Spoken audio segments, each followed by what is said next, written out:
American auto lovers have pined over Alfa Romeos for a considerable length of time. The automaker quit bringing in autos to the US in 1995, with just a short appearance with a lovely yet extraordinary 8C competition.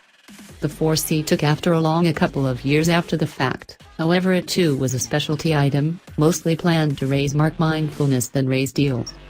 That is the place that Giulia ventures in. As a minimized game vehicle, Giulia is Alfa's BMW 3 Series contender. Without a doubt, the Giulia Quadrifoglia may get every one of the features, yet autos like the Giulia T-Lesso and Sport will be the genuine volume models. This is to a great degree merciless fragment with exclusive standards with regards to both extravagance and execution. Alfa has been out of the amusement for quite a while, and the notoriety it cleared out wasn't precisely the best. Alfa Romeo has a great deal riding on this auto. Relate editor recounts, I like this auto ideal from the begin. It's a looker. While I favor hues that pop, the Giulia looks magnificent even in this metallic dark paint. The extents are on the whole flawless, and that notorious grille has once in a while looked better. On the off chance that Alfa does one thing right, it's the styling. I felt a similar path about the inside. The outline is all straightforward and clean. The seats are especially decent, with Ferrari-esque ribs down the center. I'm additionally a major devotee of the wood and cowhide. Just some modest feeling plastic bits cut it down. This Giulia has an ordinary transmission, a great motor and incredible directing. There's some irregular low speed wavering from the 8-speed that influences it to feel like a double grasp. Once you're on it, the movements are brisk and smooth. The Lesso doesn't accompany pedal shifters. That is fine. Only one out of every auto needs them. Purchase the Sport in the event that you need that kind of thing. Power and torque go ahead brisk and easily. It feels just as its class driving, 4-barrel, 280 pull and 306 pound-feet for torque would recommend. The 5,500 revolutions per minute redline comes in snappy and sudden, influencing me to wish it had somewhat more space to move around up top. The controlling is great. It's snappy and exact yet doesn't feel jumpy. I'd need to drive the opposition consecutive. However, I think this has the best directing in the class. The wheel feels decent in your grasp. A portion of the other touch focuses are a setback, however Alfa got the driving position and controls perfectly.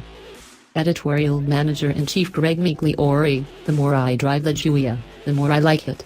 It's lovely in a downplayed path, like how the Jaguar's is rich without being exaggerated. The mark sign for me is the V-molded grille in advance with the Alfa identification. It's an extraordinary look that rises above time. I can picture it on a 1960s Giulia. Gazing at it while my canine meandered around the front grass, it hit home that Alfa is truly here, attempting to find success with it in the United States, and the Giulia is a key piece of the procedure.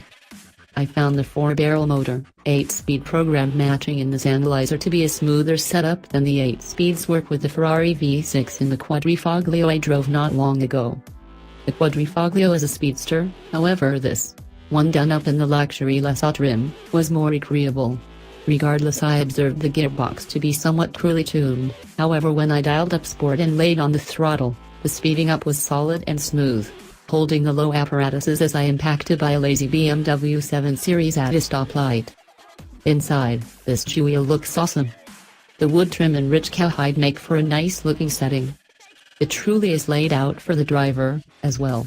I had an amazing seating position. The controlling wheel felt great in my grasp. I could see everything great. It was a decent affair that influenced me to need to wring more out of the auto.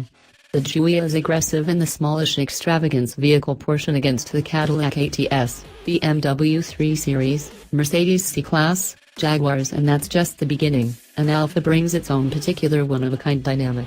I truly consider the Giulia on the off chance that I were in this market. Potential purchasers will either love or despise it, more so than some of its different alternatives. Yet the individuals who cherish the Giulia will truly enjoy their experience. Senior Editor, Green, John Belt Snyder, the Alfa Romeo Giulia was fascinating to me, for absence of a superior word. Not seeing numerous on the streets, the Alfa Romeo grille dependably inspires in me some feeling of exoticism. This specific dark vehicle did as such not exactly a 4C, 8C, or even a Stelvio, however the metallic drop in the Vulcano black paint looked astoundingly more sensational than when seeing the auto under cloudy skies. Inside the auto, I was inspired, if disappointed. by the orderliness of the inside. Investing more energy in the auto, however, I started to value its erraticisms. I went to turn on the auto, and found the start catch on the controlling wheel, once more, a component that fits an outlandish quality. I love it the downplayed D and N settings on the driving mode dial. It's not evident what precisely that dial does until the point when you utilize it, and the adjustment in shading on the computerized shows educate you to their employments. Still in a mode, which clearly remains for cutting-edge efficiency, the globe interface on the instrument board isn't self-evident. Some of the time it would go diminished, or gleam, or stars would show up around it. I didn't try finding it in the proprietor's manual, and a couple of weblooks didn't give any assistance. While I utilized the A mode for my stormy drives in the Giulia, when the roads went away, I changed to D for dynamic.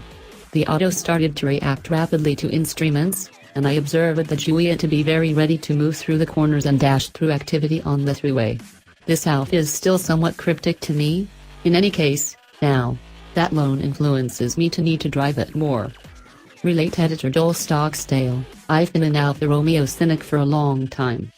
I've caught wind of them driving incredibly and how they're the most attractive autos around. All things considered, there are a great deal of autos that drive stunning and look great, and the vast majority of them aren't as generally inconsistent. Since I've at long last had an opportunity to drive this Giulia, yes, this is my first Alfa encounter, I at long last get it. This thing is an impact to drive. I hold the Jaguars in high respect, with the exception of the diesel, and I think this auto is another progression above in driving elements. The guiding is super speedy and laser sharp, and the wheel has quite recently the perfect measure of haul and resistance. The auto is anxious to transform into a corner, and it feels light and responsive. Over that, the ride quality is shockingly great, if only a bit firm. Indeed, even the motor is sweet. Beyond any doubt it's not the screeching V6 in the Quadrifoglio, but rather this turbo 4-berry this spunky. It's evaluated at 280 pull and 306 pound-feet of torque, however it feels more grounded than that. The little 4-chamber likewise makes a decent washing snarl that I wish was louder. I figure Alfa ought to genuinely consider offering some sort of game bundle with a louder admission and fumes. On the drawback, there's a trace of turbo slack, and the motor redline's very low, underneath 6,000 revolutions per minute indeed. There are a few times in manual moving mode that I hit the rev limiter supposing I should have more RPM before shifting. The feeble purpose of the Alfa in the inside. It looks pleasant initially with the calfskin wrapped dash and entryway boards, and wood trim, however it misses the mark on imperative subtle elements. The most off-putting issue are the handles for the drive mode selector, infotainment, and volume. These vibe truly chintzy. They're free and plasticky, and feel like they originated from an Econobox from 10 years prior. The seats likewise need bolster practically any place. The absence of supporting was my greatest grievance as I ended up sliding out of my seat in more tightly corners. I likewise saw the odd squeak from plastic once in a while on this around 4,000-mile auto. With everything taken into account, however, I adore driving this Alfa. I don't feel like a Quadrifoglio would be truly vital. The T-form is awesome as seems to be. In the event that it ends up being sensibly dependable, I may even turn into an Alfa changeover. Overseeing editor Greg Raza, my associates have utilized some adept words to portray this auto. Ravishing, fascinating, outlandish. Spunky surely fits the way it drives. The motor and taking care of are anything but difficult to love. And after that there's a specify of chintzy and confounding, which may make ready for another descriptor. Eccentric. This would be a fascinating auto to drive on a more drawn-out test. How might eccentricities uncover themselves? One that was clear to me from the beginning, the speedometer and tachometer are, as in numerous autos, isolated by an inside data screen. Yet, they are so far separated, and their jars tilted upward and sufficiently outward, that for me, at any rate, the directing wheel obstructs the full perspective of the gauges. I couldn't see the tach in the vicinity of 1,500 and 6,000 revolutions per minute. Heartbreaking, given the low red line, and couldn't read the speedo past 70 miles per hour, not without dodging and avoiding my head, at any rate. It's a little thing, however beyond any doubt to disturb after some time. Given the sweet way it drives, I could simply resolve not to take a gander at the instruments. Who needs them? However, that is without a doubt a peculiarity. Expect a couple of those going in, and you'll be fine.